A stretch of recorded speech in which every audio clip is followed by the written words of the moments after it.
It'll make all the difference. White House taunts conservatives for drifting Biden arraignment request. Washington. The White House ridiculed House conservatives on Wednesday for compromising prosecution requests focusing on President Joe Biden and individuals from his bureau, portraying such talk as a frantic reaction to a further developing economy under Biden's supervision.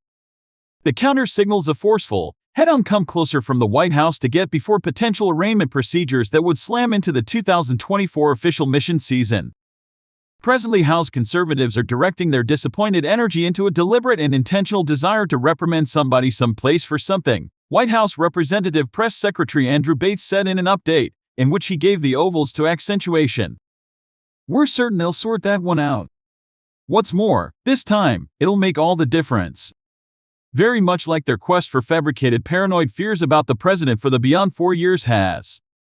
Speaker Kevin McCarthy, under tension from the right flank of his party to seek after indictment of Biden and other organization authorities, said Monday that examinations by House conservatives into the transactions Biden's family are ascending to the degree of arraignment request.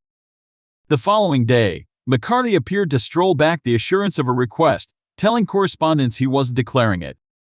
"I just said that the activities that I'm seeing by this organization keeping the organizations from having the option to work with us, that would ascend to the level of an arraignment request," McCarthy said. McCarthy's remarks were the most grounded sign to date that conservatives could send off arraignment procedures against Biden over unverified claims that he was engaged with his child tracker's transactions with Ukrainian and Chinese organizations when he was VP. The House Speaker said a denunciation request would give Congress the most grounded ability to get the remainder of the information and data required to make a further move against the president. In an explanation on the White House notice that terminated back at House conservatives, Chet Gilmartin, representative for McCarthy, told USA Today, "Consistently our panels reveal new proof concerning Biden Inc. They will keep on following current realities even as the White House changes their story while declining to respond to significant inquiries." House conservatives have not obviously distinguished a criminal bad behavior from Biden that would be the premise of a prosecution request, however, have as of late highlighted proof referred to by Rep. Jim Comer, archive, executive of the Oversight Advisory Group, that tracker Biden put his then VP father on the telephone with unfamiliar business partners. GOP individuals from Congress have likewise sent off examinations concerning Country Security Secretary Alejandro Mayorkas, who confronted a blast of addressing from conservatives Wednesday over his treatment of movement at the Southern Line during a House Legal Executive Council hearing. House conservatives have discussed focusing on Principal Legal Officer Merrick Laurel with indictment too.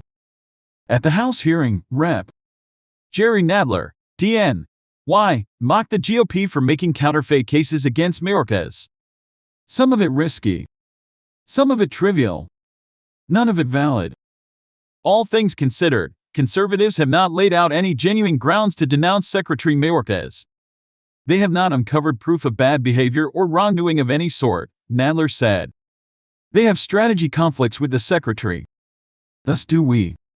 Be that as it may, strategy conflicts and individual feelings of resentment are not a reason for prosecution. I figure the conservative craving to arraign somebody, anybody, regardless of whether there's any proof, simply shows how they have slid into confusion," Rep. Adam Schiff, DeKalb, told Fox News on Tuesday of the GOP danger to indict Biden. Conservative official competitors Nikki Haley and Ron DeSantis embraced an arraignment investigation into Biden, saying House conservatives would be completely justified to seek after. They denounced Trump for a call, DeSantis said in a meeting on Fox News. "Is it true that you are attempting to let me know Biden's lead isn't as critical at that? It's far more huge. So they are totally justified." In the White House notice, Bates denounced conservatives who for quite a long time shot Biden over expansion that was formerly rising of neglecting to track down a rational message to battle Bidenomics, the White House's recently marked name for the president's monetary plan. The White House has commended a line of uplifting news on the monetary front that it acknowledges the president for expansion that has now declined 12 straight months, downsized downturn expectations, generally low joblessness, and rising shopper certainty. Bates described conservatives' prosecution talk as their most recent expansion to a random non-message.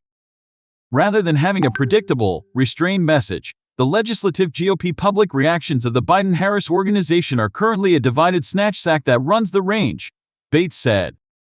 "The primary concern is this. The caption to all that makes up legislative conservatives' incoherent message is this: Bidenomics is working. Before previous President Donald Trump's 2 prosecutions, just 2 presidents had at any point been denounced by the House, Andrew Johnson in 1868 and Bill Clinton in 1998. While a potential Biden denunciation request has moved into the standard of the conservative faction, a few legislators in the GOP are against investing what little energy that Congress before the finish of the financial year to deal with allotments bills examining the president.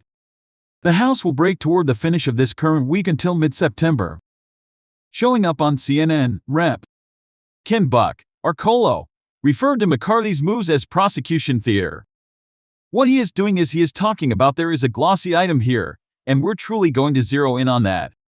We simply have to finish everything so we can zero in on this sparkling article, Buck said. A large portion of us are worried about spending. It is an existential danger to this country. Thus, we need to push ahead with the spending bills in a dependable manner.